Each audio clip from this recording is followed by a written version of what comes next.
Washington ডিসির white house সোমবার যেন পরিণত হয়েছিল এক নাট্যমঞ্চে। বহু প্রতীক্ষিত বৈঠকে মুখোমুখি হলেন মার্কিন প্রেসিডেন্ট ডোনাল্ড ট্রাম্প আর ইউক্রেনের প্রেসিডেন্ট ভলোদিমির জেলেনস্কি। কিন্তু আলোচনার আগে থেকেই সবার নজর কেড়েছিল জেলেনস্কির পোশাক। ফেব্রুয়ারির সেই বিতর্কিত বৈঠক মনে আছে? সেদিন সামরিক পোশাক পরে আসায় ট্রাম্প নাখোশ হয়েছিলেন।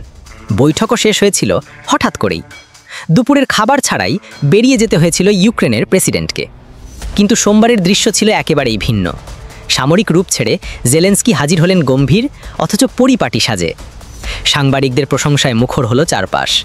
এক সাংবাদিক বললেন, আজ আপনাকে দুর্দান্ত লাগছে। ট্রাম্প সঙ্গে সঙ্গেই যোগ করলেন, আমিও তাই বলেছি। আর জেলেনস্কির খোঁচা, আপনি তো একই পোশাকেই আছেন, আমি কিন্তু বদলেছি। উপস্থিত সবার মুখে ছড়িয়ে পড়ল হাসি। 2022 সালে রাশিয়ার পূর্ণাঙ্গ হামলার পর প্রায় সব সময় সামরিক পোশাকেই দেখা যেত জেলেনস্কিকে, যেন তিনি যুদ্ধরত সোনাদেরই অংশ। তবে ট্রাম্পের সঙ্গে আগের তিক্ত অভিজ্ঞতার পর ধীরে ধীরে বদলেছে তার উপস্থিতি। এবার হোয়াইট হাউসে তার এই নতুন রূপ যেন শুধু পোশাকের পরিবর্তন নয়, বরং কূটনৈতিক বার্তাও। কিন্তু নাটকীয় মোড় এলো বৈঠকের মাঝপথে। হঠাৎই ঘর জুড়ে গুঞ্জন। ট্রাম্প সরাসরি ফোন করেছেন মস্কোতে। অপর প্রান্তে ছিলেন রাশিয়ার প্রেসিডেন্ট ভ্লাদিমির পুতিন। প্রায় 40 মিনিট ধরে চলে কথোপকথন।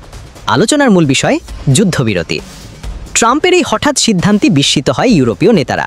তবু আবার ফিরলেন আলোচনায়। বৈঠকে উপস্থিত ছিলেন ফ্রান্সের president Emmanuel Macron, German chancellor, যুক্তরাজ্যের প্রধানমন্ত্রী কিয়ার স্টারমার, ইতালির প্রধানমন্ত্রী জর্জিয়া মেলোনি, ফিনল্যান্ডের প্রেসিডেন্ট, এমনকি ন্যাটোর মহাসচিবও। সবাই মিলে আলোচনা করলেন ইউক্রেনের নিরাপত্তা, ইউরোপের স্থিতিশীলতা আর যুদ্ধবন্ধের জরুরি প্রয়োজনীয়তা নিয়ে। হোয়াইট হাউসের সেই বৈঠক শেষ পর্যন্ত বার্তা দিল একটাই, যুদ্ধ নয়, শান্তিই এখন সময়ের দাবি।